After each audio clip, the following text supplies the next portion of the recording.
नए सीज़न की शुरुआत हार के साथ हुई है। मैन सिटी के अगेंस्ट 2-0 से हम हार गए हैं। लेकिन मैं बहुत ज़्यादा दुखी नहीं हूँ और आप लोग भी सोच रहे होंगे कि चेल्सी ने वही चीज़ की है जो लास्ट सीज़न से चल रही थी। सेम ओल्ड चेल्सी, पैसा बहुत ज़्यादा खर्च कर दिया है लेकिन मैच नहीं जीत पा रहे हैं। Money can't buy wins, money can't solve all your problems. इस तरीके की बातें मैं कुछ इंटरनेट पे देख रहा हूँ।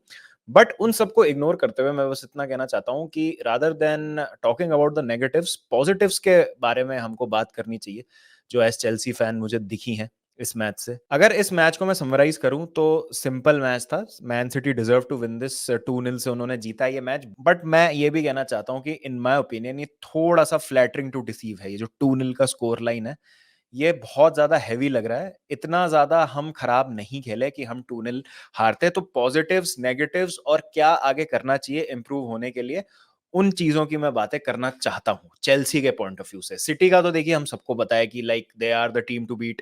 मैन सिटी के अगेंस्ट आप खेल रहे हैं after all. It's not like कि आप नॉटिंघम फॉरेस्ट या आप इप्सविच टाउन या कोई ऐसी या आप साउथहैम्पटन से हार गए हैं। कोई न्यूली प्रमोटेड टीम या कोई ऐसी टीम जो नीचे रहती है टेबल में, उससे आप हारे हैं। आप एक प्रीमियर लीग चैंपियन से हारे हैं, लगातार 4 टाइटल जिन्होंने जीते हैं और best manager in the world की टीम से आप हारे हैं। उसमें अगर कुछ आपको पॉजिटिव्स दिखते हैं, तो आई थिंक हमको पहले उनकी बात करनी चाहिए। तो शुरुआत करते हैं लाइनअप से। तो लाइनअप देखिए लगभग वही थी जो हमने प्रीव्यू में प्रिडिक्ट की थी। बस एक जो चेंज था जो हमने प्रीव्यू में प्रिडिक्ट की थी लाइनअप, उससे मैंने प्रिडिक्ट किया था कि पेड्रो नेटो शायद स्टार्ट कर सकते हैं और एनकुंकू स्ट्राइकर खेलेंगे। लेकिन ऑब्वियसली पेड्रो नेटो का क्योंकि प्री सीजन भी नहीं हुआ था और काफी लेट वो आए हैं टीम में, तो उनको स्टार्ट नहीं दिया गया। ऑफ द बेंच वो आए। स्टार्ट दिया गया जैक्सन को। जैक्सन स्ट्राइकर थे, एनकुंकू लेफ्ट में खेल रहे थे। बाकी पूरी टीम सेम थी जो हमने प्रीव्यू में प्रिडिक्ट की थी। गिवन द फैक्ट कि मैन सिटी बहुत प्रेस करती है, मिडफील्ड बैटल जीतना बहुत ज्यादा इंपॉर्टेंट था। रॉड्री नहीं थे, तो हमारे पास एक गोल्डन अपॉर्चुनिटी थी कि हम मिडफील्ड में प्रेशर डाल के मैन सिटी से अच्छा एक मुकाबला करके उनको अंडर प्रेशर डाल सकते हैं। तो देखिए मैच की शुरुआत काफी बराबरी से हुई है। तो देखिए मैच की शुरुआत काफी बराबरी पे हुई। आई फील कि सिटी थोड़ा-सा ज़्यादा एक्सप्रेसिव थी बॉल से। लेकिन अगर आप एक बार स्टैट्स पे भी नज़र डालेंगे तो हमारे लगभग 13 से 14 टचेस थे ऑपोजिशन पेनल्टी बॉक्स में। तो इसका मतलब ये था कि हम आ रहे थे रेगुलरली अटैकिंग पोजीशंस में। फाइनल थर्ड में हम ब्रेक कर पा रहे थे। मैन सिटी की में मैं कहूँगा कि ऑब्वियसली अगर इस पूरे मैच में आप देखेंगे तो मुझे ऐसा नहीं लगा कि वो अपने फुल थ्रॉटल पे खेले। सेकंड थर्ड गियर में ही खेल रही थी Man City, to be honest. उनके बहुत सारे प्लेयर्स अपने बेस्ट पे नहीं थे। कुछ बेस्ट प्लेयर्स तो उनके अवेलेबल भी नहीं थे। लेकिन फिर भी मैन सिटी इतनी ज़्यादा एफिशिएंट टीम है कि वो अपने 60-70% एफिशिएंसी पे भी 90% टीम से बेटर ही खेलते हैं। अगर आप कुछ प्लेयर्स की बात करें, जैसे साविनियो की बात करें आप, साविनियो की परफॉर्मेंस बहुत ज़्यादा अच्छी थी, स्पेशली जब विंग्स को स्विच किया गया। डोकू राइट पे स्टार्ट किए थे, लेफ्ट पे साविनियो स्टार्ट किए थे। तो जब डोकू से कुछ हो नहीं पा रहा था, राइट साइड में साविनियो आता है। साविनियो का ओवरऑल परफॉर्मेंस बहुत ज़्यादा अच्छा था। Haaland was very effective, goal score किया उन्होंने। KDB was at his immaculate best तो नहीं बोलूँगा मैं। KDB was going about his business efficiently. मतलब it was a proper 8.58 on 10 kind of a performance from KDB. Typical के मतलब कुछ गलती नहीं की केडीबी ने। He was pinging those passes. अच्छा चल रहा था सब केडीबी का। और यहाँ पे मैं डिफेंस की तारीफ भी करूंगा चेल्सी की कि हमने डिफेंडिंग काफी अच्छी की। जो दूसरा गोल स्कोर किया था सिटी ने, उससे पहले तक हमने सिर्फ एक बिग चांस कंसीड किया था। इसका मतलब ये था कि हम अच्छा परफॉर्म कर रहे हैं डिफेंसिवली। डोकू का आफ्टर द सेकंड गोल, या आप कहेंगे latter part of the second half में, परफॉर्मेंस काफी अच्छा था, जहां पर उन्होंने टेक ऑन लेना शुरू किया था और जहां पर हम वो प्रॉब्लम्स हमारे लिए क्रिएट कर रहे थे। उससे पहले Docu I think did not have the best of the games. उसके अलावा मेरे लिए man of the match city के थे प्लेयर कोवाचिच। डिफेंस ने पूरे ने बहुत अच्छा परफॉर्म किया। Rico Lewis, Ruben Dias, Josko Gvardiol, Akanji, सब लोग बहुत अच्छा खेल रहे थे। Bernardo was going about his business quietly. Assist भी दिया उन्होंने हालैंड को अपने पहले गोल के लिए सिटी के। लेकिन मेरे हिसाब से मैन ऑफ द मैच थे कोवाचिच। कोवाचिच ने चेल्सी की मिडफील्ड को ऑपरेट नहीं होने दिया सेंट्रली। बिल्कुल भी सेंटर से हमने ना बॉल को प्रोग्रेस करने की कोशिश की। वैसे भी मरेस्का का बिल्डअप सेंट्रली ज्यादा होता नहीं है, बट जैसे हम देखते हैं कि काइसेडो कभी-कभी बॉल को लेकर ड्राइव करते हैं, रोमियो लाविया एट टाइम्स कोशिश कर रहे थे, एंजो फर्नांडिस नहीं ऑपरेट कर पा रहे थे उस एरिया में, ऑल बिकॉज ऑफ कोवाचिच। अच्छी-अच्छी पोजीशंस में हम आना चाह रहे थे, बट कोवाचिच ने किसी भी तरीके का जो अटैक था उसको रोक दिया। उसके बाद अगर हम बात करें डिफेंसिव परफॉर्मेंस की सिटी की, कटबैक्स जो थे हमारे, हम जिस तरीके से विड्थ का यूज कर रहे थे, उसको भी न्यूट्रलाइज किया। और फिर एडरसन ने 1-2 सेव्स भी किए जो निकलस जैक्सन के मुझे लगा था कि एक तो चांस गोल होना चाहिए था। तो आई फ़ील सिटी की तारीफ़ करनी चाहिए, डिफेंसिवली सॉलिड, अटैकिंग वाइज़ भी उनका अच्छा परफॉर्मेंस था। गोल स्कोर किए उन्होंने 2, और जो उनको करना था मैच जीतने के लिए कंफर्टेबली किया उन्होंने। कन्विंसिंग विन है, डिज़र्विंग विन है, कोई उसमें डाउट नहीं। अब मैं चेल्सी की डिटेल में बात करना चाहता हूँ। देखिए, सबसे पहली जो चीज़ है कि मैं फुल थ्रॉटल पे बात कर रहा हूँ कि सिटी ऑपरेट नहीं कर रही थी, चेल्सी भी फुल थ्रॉटल पे अभी नहीं ऑपरेट कर रही है। अब आप ये एक बात नोटिस कीजिए कि जो प्लेयर्स आज अच्छा खेले हैं, जैसे रोमियो लाविया का परफॉर्मेंस अच्छा था। मालो गुस्टो का परफॉर्मेंस ठीक था। बॉल गिव अवे की, but he was looking sharp. और तीसरे नंबर पे मैं तारीफ़ करना चाहता हूँ क्रिस्टोफर एनकुंकू की। ये 3 प्लेयर्स मुझे लगता है कि स्टैंड आउट किए बाकी प्लेयर से। क्योंकि इन प्लेयर्स का प्री सीज़न अच्छा गया था। प्री सीज़न में ये लोग फिट थे, प्री सीज़न में इन्होंने मैच शार्पनेस, मैच फिटनेस ये सब गेन किया। मुझे लगता है ट्रेनिंग ग्राउंड पे उनके साथ काम भी बहुत ज़्यादा किया गया है, उनको रोल क्लैरिटी मिल गई है, प्लस उन्होंने match sharpness, match fitness achieve कर ली है, इसलिए उनका हमको बेस्ट फुटबॉल देखने को मिला। कुकुरेया का परफॉर्मेंस भी अच्छा था, लेकिन कुकुरेया एक अलग ट्रैजेक्टरी पे चल रहे हैं, उनको आप अभी छू नहीं सकते। मतलब कुकुरेया ठीक है, वो हालैंड और वो सारी बा बैंटर वगैरह ठीक है, Haaland got the better of him, goal वगैरह स्कोर कर दिया, but overall his performance was good despite not having a pre season. Cucurella भी एक हैप्पी हाई पे चल रहे हैं, and he is right now in his peak. मैं कहूंगा कि इतना अच्छा हमने कुकुरेया को कभी खेलते नहीं देखा है, जो पिछले 2-3 महीने में हमने खेलते देखा है उनको। तो वो तो एक एक्सेप्शनल केस है। लेकिन अगर आप बात करें, आप पाल्मर की बात करें, आप एंजो फर्नांडिस की बात करें, आप काइसेडो की बात करें, तो इन्होंने कैंप बहुत लेट ज्वाइन किया था चेल्सी के प्री सीजन की अगर हम बात करें। इनमें अभी वो स्लगिशनेस दिख रही है, मैच शार्पनेस नहीं दिख रही है। इसलिए भी मुझे लगा कि आज शायद थोड़ा-सा सेफ खेल रहे थे काइसेडो, जो हम डार्टिंग रन्स देखते हैं उनके साथ, जो बॉक्स टू बॉक्स वाली जो चीज़ करते हैं, वो पीछे आके लंजेस मारते हैं, बॉल विन करते हैं, आगे जाते हैं, बॉल को ड्राइव करते हैं स्पेसेस, वो सब हमको आज काइसेडो से देखने को ज़्यादा नहीं मिल रहा था। फोफाना और कॉलविल भी डिसेंट थे, to be honest. Fofana Colwill मुझे लगा कि ये सेंटर बैक पेयरिंग ने ज़्यादा हमको ऐसी नहीं मतलब दिए मौके कि हम इनकी बोले कि नहीं यार ये क्या कर रहा है। ऑल्दो आई थिंक पहला गोल अवॉइडेबल था। लीवाई कॉलविल एट टाइम्स बहुत ज़्यादा धीरे हो जाते हैं अपने मैन को क्लोज डाउन करने में। दूसरे गोल में भी आई फील उनको कोवाचिच को क्लोज डाउन करना चाहिए था, उनको शॉट नहीं लेने देना चाहिए था। बट उसके अलावा अंडर प्रेशर थोड़ा-सा बॉल गिव अवे कर रहे थे सेंटर बैक्स। बैक से बिल्ड करना हमारा एक तरीका है चालू करने का कोई भी फेज़ ऑफ प्ले। वहाँ पे टाइम लगेगा, जैसा मैंने कहा केमिस्ट्री आने में थोड़ा-सा टाइम लगेगा, चीज़ें ये बेहतर हो जाएँगी, बट ओवरऑल अगर आप देखेंगे तो it was not a bad performance by the centre backs. मैं यही कहूँगा कि फुल थ्रॉटल पे हम ऑपरेट नहीं कर रहे हैं। आई फ़ील जब इस टीम को थोड़ी-सी मैच शार्पनेस, मैच फिटनेस मिल जाएगी, तो जैसे हमारा सर्वेट से अभी मैच आ रहा है, कॉन्फ्रेंस लीग का, ये 2 मैच हमारे लिए बहुत इंपॉर्टेंट है। एक तो देखिए ऑब्वियसली यूरोपियन फुटबॉल हम खेल रहे हैं, तो उस लिहाज से तो इंपॉर्टेंट मैच है ही। मैच के मोड में आने में हमको ये बहुत ज़्यादा मदद करेंगे, ये जो 2 गेम्स होने वाले हैं हमारे। तो वुल से पहले हमारा अभी मिडवीक में जो मैच है कॉन्फ्रेंस लीग का, वो इस लिहाज से इंपॉर्टेंट हो जाता है कि ये एक अच्छा मैच है, एक लोअर लेवल ऑफ ऑपोजिशन आपको देखने को मिलेगा यहाँ पर। अगर हम बात करें मैन सिटी के कंपैरिजन में, तो एक अच्छा मौका है आपके मेन प्लेयर्स का फॉर्म में आने का, वो शार्पनेस गेन करने का। अगर शार्पनेस आ जाती है तो ये जो बहुत स्लॉपीनेस हमको देखने को मिली थी, जैसे एन्जो आई वुड से पासिंग वगैरह ठीक थी, टचेस बहुत स्लॉपी थे, एट टाइम्स बॉल उन्होंने गिव अवे की। वो मुझे ऐसा नहीं लग रहा था कि इसलिए हो रहा है बिकॉज़ एन्जो जो है खराब प्लेयर है और खेल नहीं सकते इस पोज़ीशन में। अगेन वो उस इंटेंसिटी पे नहीं खेल रहे थे जिस पे मेबी ये क्लाविया खेल रहे थे या एनकुंगू खेल रहे थे। अगेन थोड़ा-सा टाइम लगेगा, पहला ही मैच मैन सिटी के अगेंस्ट आपका आ गया। थोड़ा-सा ये आपके लिए अनफॉर्च्यूनेट हो गया कि एक ऐसी टीम जो इतनी ज़्यादा अच्छी है बॉल पे, इतना ज़्यादा आपको प्रेस करती है, आप गलतियाँ बिल्कुल नहीं कर सकते, उनके अगेंस्ट पहला ही मैच आपको उनसे खेलना पड़ा। पाल्मर इस चीज़ का एक बहुत बड़ा एग्ज़ाम्पल है आज। पाल्मर का मेरे हिसाब से one of the worst performances आप कहेंगे, but that is being very harsh on Palmer यार। मतलब पाल्मर कितना अकेला खुद बंदा करेगा, और अगेन बिल्कुल प्री सीज़न फुटबॉल नहीं खेली पाल्मर ने, 45 मिनट इंटर मिलान के अगेंस्ट, उसके अलावा कुछ भी नहीं। टाइम लगेगा नए सिस्टम से यूज़्ड टू होने में, वो शार्पनेस आने में। शार्पनेस वर्ड अगेन मैं 25वीं बार इस्तेमाल कर रहा हूँ इस वीडियो में, लेकिन it is all down to your team being in the best shape, और अभी हमारी टीम बेस्ट शेप में नहीं है इन टर्म्स ऑफ इम्प्लीमेंटिंग जो सिस्टम चाह रहे हैं मैनेजर इम्प्लीमेंट करना। मुझे पॉजिटिव्स ये देखने को मिले कि एक पैटर्न ऑफ प्ले विजिबल है, प्लेयर्स को पता है कि उनको क्या करना है, वो करने में एग्जीक्यूशन में प्रॉब्लम हो रही है। स्लॉपीनेस जो हमको दिख रही है कि हम बॉल गिव अवे कर देते हैं, पासेस जो हैं वो थोड़े से वेवर्ड हो जाते हैं, थोड़ा हड़बड़ाहट जहाँ पर आ जाती है वहाँ पे जो है मामला गड़बड़ा जाता है।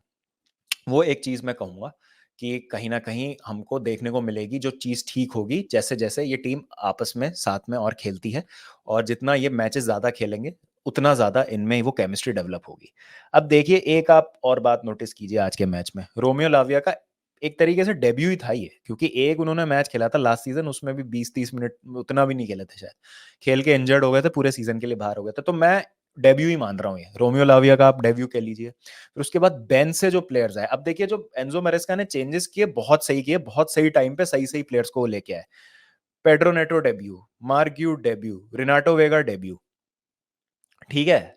तो बेंच से अगर आप प्लेयर्स लेके आ रहे हैं और उनके पहले-पहले मैचेज़ हैं, तो they have not played with each other, तो इसलिए भी वो सब्स्टिट्यूशंस वर्क नहीं किए। सब्स्टिट्यूशंस सही थे, बट वो वर्क इसलिए नहीं किए कि अगेन बहुत नई टीम है, सब कुछ बहुत नया है और पहला ही मैच आप मैन सिटी के अगेंस्ट खेल रहे हैं, वो भी एक चीज़ है। You have to respect Man City यार, मैं फिर से कह रहा हूँ, it's not like you are playing against a Burnley और एवर्टन, या आप जैसा मैं कहा एक न्यूली प्रमोटेड इप्सविच के अगेंस्ट आप ऐसा खेल के और हार गए होते, तो भाई मैं बोलता भी कि हाँ यार ये क्या किया आपने, क्या गड़बड़ की। मैन सिटी है, थोड़ा रिस्पेक्ट कीजिए मैन सिटी को, पेप गार्डियोला को थोड़ा-सा मतलब इज़्ज़त दीजिए। ऐसा नहीं है कि मतलब पेप गार्डियोला कोई नौसिखिए मैनेजर हैं। सेकंड हाल्फ में दिख गई, सेकंड हाल्फ में जिस तरीके से उन्होंने डोमिनेट किया मैन सिटी ने, स्पेशली पहला 20-25 मिनट, तो दिख गया क्या टैक्टिकल prowess है पेप गार्डियोला का। एंड आई फील ये 2 टीमों से हम काफ़ी पीछे हैं अभी, आर्सेनल और मैन सिटी से, इन terms of them being settled in terms of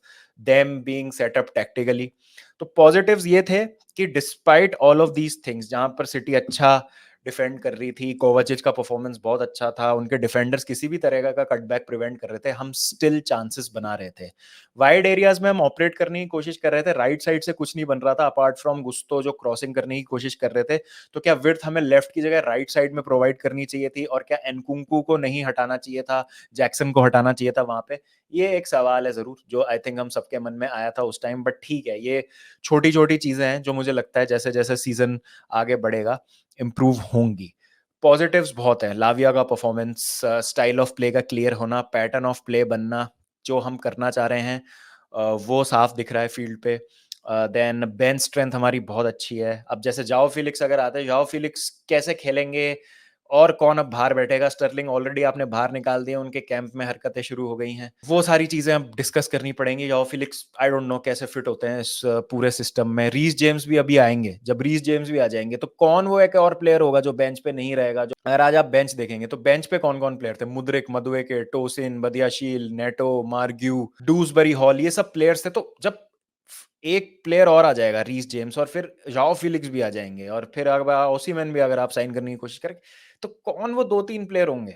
मतलब ठीक है कुछ प्लेयर्स जा रहे हैं, बट मदुएके, मुद्रिक, इनका क्या होगा? ये तो कुछ सवाल है जो मुझे लगता है कि इनका जवाब हमको ढूँढना पड़ेगा काफ़ी जल्दी। तो ये चीज़ें अनसेटल करती हैं कहीं न कहीं क्लब को। बाकी मारेस्का जो करना चाह रहे हैं, वो देख के मैं बहुत ज़्यादा खुश हूँ, और आई फ़ील कि ये आज मैन सिटी थी, तो सेंट्रली प्रोग्रेस करने में हमको प्रॉब्लम हो रही थी, वाइड से भी क्रिएट करने में प्रॉब्लम हो रही थी। मैन सिटी जो करती है, वो 15 में से 20 टीम्स नहीं कर सकती हैं, और 18 टीम्स तो इफेक्टिवली नहीं कर सकती हैं, और 2-3 टीम्स हैं जो इस तरीके की प्रेस करेंगे, आपको लीग में परेशान करेंगे। बाकी it's more of a low block, mid block approach वाली टीम्स आपको मिलेंगी, जो इतना ज़्यादा आपको अप टॉप प्रेस नहीं करेंगी। आई फ़ील इतना टैलेंट है, इतना ज़्यादा हमारा फ्लुएंट है गेम प्ले, कि हम उनके अगेंस्ट हमको अच्छा करना चाहिए, जो लास्ट सीज़न हम नहीं कर पा रहे थे। लास्ट सीज़न हमारी प्रॉब्लम क्या थी कि हम बड़ी टीम्स के अगेंस्ट तो अच्छा खेल रहे थे, वो मैच नहीं जीत पा रहे थे, लेकिन छोटी टीम्स के अगेंस्ट भी जाके हार जा रहे थे। तो इस अच्छी परफॉर्मेंस पे हमको बिल्ड करना है, और अगला जो मैच है वुल्स के अगेंस्ट, उसको जीतना बहुत ज़्यादा ज़रूरी है। मोमेंटम बनेगा थोड़ा-सा, वुल्स हैं, वेस्ट हैम है, 1-2 और इस तरीके के, नॉटिंघम फॉरेस्ट वगैरह हैं। ये तो लिवरपूल से पहले ये 4-5 जो मैच है, इनमें अगर हमने अच्छा परफॉर्म कर लिया, तो एक मोमेंटम बन जाएगा, देन हम कह सकते हैं कि सीज़न की एक अच्छी शुरुआत हुई है। बट अगर इस परफॉर्मेंस से बिल्ड ना करके और आप फिर वुल से जाके हार जाओगे, तो फिर वो ढाक के 3 पात वाली बात है, वो फिर लास्ट सीज़न वाली बात हो जाएगी। बट मुझे ऐसा लगता है कि हमको इस बार, इस सीज़न अच्छा करना चाहिए इन टीम्स के अगेंस्ट जो लो ब्लॉक में बैठती हैं। जैसे हमारी एक प्रॉब्लम थी, लास्ट सीज़न क्रिएटिविटी नहीं मिलती थी। एट टाइम्स हम जस्ट उम्मीद करते थे कि पाल्मर खुद से कुछ कर दें, कोई इंडिविजुअल ब्रिलियंस का मोमेंट आ जाए, कोई पेनल्टी मिल जाए, ये सब चलता था। बट आई फ़ील कि प्रॉपर ओपन प्ले से बहुत सारे गोल स्कोर होने वाले हैं, और बहुत सारे गोल स्कोर करेंगे हम, बहुत सारे चांसेस भी बनाएँगे इस सीज़न। तो ये आप देखिएगा नेक्स्ट मैचेस में हमको अच्छा अटैकिंग गेम प्ले देखने को मिलेगा चेल्सी से। तो लाविया का परफॉर्मेंस अच्छा था, Nkunku was really good, Gusto was good apart from the moments जहाँ पे उन्होंने बॉल गिव अवे कर दी। Cucurella was decent, centre back pairing was okay. Enzo Caicedo को थोड़ा-सा गेम अप करना पड़ेगा, सेफ खेल रहे थे बहुत ज़्यादा। आई फ़ील थोड़ा-सा और एक्सप्रेसिव होना पड़ेगा, इंटेंसिटी बढ़ानी पड़ेगी। And now it's time to talk about the negatives. पहला नेगेटिव तो भाई ये है कि टॉड बोली उठ के चले गए जब दूसरा गोल स्कोर किया मैन सिटी ने। ये अच्छा मैसेज नहीं देता है कि आपने गिव अप मार दिया है अपनी टीम पे और आप अकेले उनको छोड़ के जा रहे हैं, लाइक यू हैड इनफ कि नहीं भाई अब मुझसे नहीं देखा जा रहा। अब मजाक में तो भाई हम सब ये कह रहे थे कि ये तो कीपर साइन करने जा रहे हैं और प्लेयर साइन करने जा रहे हैं, बाहर नहीं जा रहे, but that was a very bad gesture from him to be honest. ये नहीं करना चाहिए था उनको। दूसरा नेगेटिव, जैसे मैंने कहा कि थोड़ा नीट और टाइडी होना पड़ेगा हमको। बॉल हम काफ़ी आसानी से गिव अवे कर देते हैं। चांसेस नहीं ले पाना। जैक्सन अगेन मैं कह रहा हूँ, जैक्सन जब तक स्ट्राइकर है हमारे ठीक है, he is a good player, he is a decent player, still love Jackson, but वो फिनिश नहीं कर सकते। क्लच गोल्स नहीं मार पाएँगे वो हमारे लिए। We need a proper goal scorer. I don't know how. एक और मतलब मैं कैसे ये बोल पा रहा हूँ, शर्म आनी चाहिए बोलते हुए एज़ अ चेल्सी फैन की 25, 30, 50 प्लेयर साइन कर लिए, but still I think we need a striker जो हमको रिलायबली उन पोजीशंस में जहाँ पे जैक्सन आता है वहां से एटलीस्ट एक चांस तो कन्वर्ट करके दे। 20 से 25 गोल्स हमको स्ट्राइकर से चाहिए ही चाहिए, तब जाके हमारा कुछ चांस बनेगा टॉप 4 के लिए चैलेंज करने का। और एक जो बात है वो ये है कि हम कोई भी सीरियस टाइटल, कोई भी बड़ी ट्रॉफी या कुछ भी अच्छा नहीं कर सकते लीग में जब तक हमारे कीपर हैं Robert Sanchez. I think he is a very bad goalkeeper. Her match में एक दो गलतियां करना। आज भी केडीबी को बॉल दे दी थी, दोनों गोल मुझे लगता है अवॉइडेबल थे। जैसा मैंने कहा कॉलविल ने तो क्लोज डाउन किया, बट सैंचेज की यार क्या गंदी कीपिंग है सेकंड गोल में स्पेशली यार। कितना घटिया गोल कीपिंग की है उन्होंने। अब वो 2-3 सेव किए उन्होंने आज भी, बट वो बेयर मिनिमम है जो कीपर से एक्सपेक्टेड होता है। अब एक विकेट कीपर अगर वाइड बॉल्स का चौका बचाता है, 5 रन बचाता है, वो 4 एक्स्ट्रास बचाता है, तो आप ये थोड़ी कहते हैं मतलब कि अच्छा किया है इसने, बट मतलब वाह यार, मतलब एक्सेप्शनल। भाई काम है, वो काम होता है, वो कीपर का काम होता है उस तरीके के सेव्स करना। लेकिन भाई कीपर स्टंपिंग मिस करेगा, एज लगेगा, रेगुलेशन स्ट्रेट फॉरवर्ड चांस होगा, आप बोलोगे ना भाई क्या कर रहा है ये। तो सैंचेज यार स्ट्रेट फॉरवर्ड मतलब शॉट स्टॉपिंग ठीक है मतलब, बट ऐसा भी नहीं है कि एलीट कीपर है कि जो भी आप शॉट लेते हैं सभी रोक लेते हैं वो। और बॉल प्लेइंग गोलकीपर चाहिए भाई इस सिस्टम में। बॉल प्लेइंग गोलकीपर जब तक आप नहीं लेके आओगे ये सिस्टम वर्क नहीं करेगा। और सैंचेज के बस की नहीं है भाई पीछे से प्ले आउट करना। मेरे दिल की धड़कन बढ़ जाती है जब सैंचेज के पास बॉल होती है, बहुत अनकंफर्टेबल फील करता है। आप भी बताइएगा, दिल पे हाथ रख के बताइएगा अगर आप एक चेल्सी फैन है, क्या आपकी फटती नहीं है जब सैंचेज के पास बॉल आती है, उनके डायरेक्शन में बैक पास आता है। मुझे तो लगता है इस आदमी के पैर के नीचे से बॉल चली जाएगी और गोल हो जाएगा, मैं सही बता रहा हूँ। बहुत ज्यादा डर लगता है। तो सैंचेज जब तक गोलकीपर है मतलब बहुत मुश्किल हो गया यार। एक बहुत टाइट मैच चल रहा है, सपोज करो आप मैन सिटी के अगेंस्ट रिवर्स फिक्चर है, बहुत टाइट मैच चल रहा है, एहतियात में 1-0 जीत रहे हैं, सैंचेज ने गलती कर दी, 1-1 हो गया। यार 1-1 चल रहा था, 2-1 हो गया। कितने पॉइंट गंवाए यार। वो आप आर्सेनल वाला मैच याद कीजिए लास्ट सीजन, 2-0 से कंफर्टेबली जीत रहे थे हम, सैंचेज ने डेक्लन राइस को बॉल दे दी और गोल पड़वा लिया एक फालतू का। तो कौन बोला था यार ये कि ब्राइटन से play out from the back होता है और सैंचेज जो है बहुत अच्छे बॉल प्लेइंग कीपर हैं। आई थिंक इसलिए भी थोड़ी सी लड़ाई हुई थी डिजर्वी और सैंचेज की, स्टील को खिलाने लग गए थे डिजर्वी। तो सैंचेज से तो ना हो पाएगा, तो we need a goalkeeper. Jorgensen में भी आप खिलाओ, यॉर्गेनसन को चांस दो। पेट्रोविच को तो आपने फेज आउट कर ही दिया, पता नहीं क्यों, कैसी क्या गलती हो गई पेट्रोविच से, आई डोंट नो। पेट्रोविच यार सैंचेज से तो बहुत बहुत ज्यादा बेटर गोल कीपर है। कैपा खिला लो भाई, अभी तो है ना स्क्वाड में, क्या दिक्कत है यार। बट सैंचेज नहीं भाई, मैं सैंचेज से कन्विंस नहीं हूँ बिल्कुल भी। तो ये बस 2-3 नेगेटिव्स है जिनकी आज मैं बात करूंगा। तो एक तो सॉल्व हो सकता है, जितना ज्यादा टीम आपस में खेलेगी, जितनी ज्यादा केमिस्ट्री डेवलप होगी, जितनी ज्यादा रोल क्लैरिटी आएगी, उतना ज्यादा बेहतर होगा। एक बस लास्ट पॉइंट जो मैं बात करना चाहता हूँ, रेफरिंग डिसीजंस की। देखिए एंथनी टेलर हैं तो कंट्रोवर्सी ना हो तो ऐसा तो हो ही नहीं सकता, और ये मैं हर साल बोलता हूँ। और एक तो हर चेल्सी के इंपॉर्टेंट मैच में एंथनी टेलर को रेफरी क्यों बना देते हैं मुझे पता नहीं।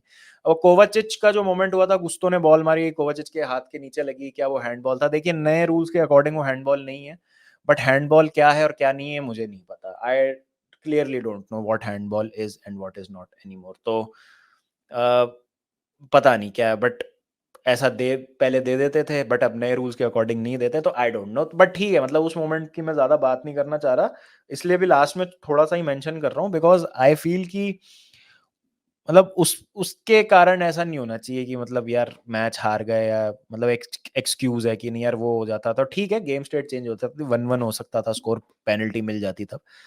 बट तब भी आई फ़ील कि there are a lot of positives that we can take away from this game. अब लोग बहुत इसको नेगेटिवली भी देख रहे हैं कि यार क्या है भई, ये तो क्या बेकार मेंटालिटी है तुम्हारी, मैच तो हार गए ना। भई हार गए मैच, आई एग्री, बट मैं फिर से बोल रहा हूँ कोई छोटी टीम से मैच नहीं आ रहे, मैन सिटी से मैच आ रहे हैं, तो उनको थोड़ी रिस्पेक्ट दीजिए, थोड़ी इज़्ज़त कीजिए उनकी, बस मैं इतना सा मेरा पॉइंट है। और अगर अब नेक्स्ट हमारे मैचेस भी सेम रहते हैं सर्वेट से या वुल्स से, which I am pretty sure कि हम जीतेंगे। अगर वहाँ पे भी खराब परफ़ॉर्मेंस रहती है, हम हारते हैं, तो आपका बनता है डाउट करना और सारी बातें बोलना, जो नेगेटिविटी है। बट अभी आई फ़ील कि पॉज़िटिव्स लेके नेक्स्ट मैचेस की तरफ बढ़ते हैं। तो आपकी क्या राय है? Please do let me know in the comment section. आप क्या चेंजेस करेंगे नेक्स्ट मैच में? And what do you think are the areas of improvement? And what do you think Chelsea will do in the transfer window to address those issues? चलिए, फिर मिलते हैं आपसे। जब तक ध्यान रखिए अपना। Take care and don't forget to keep the blue flag.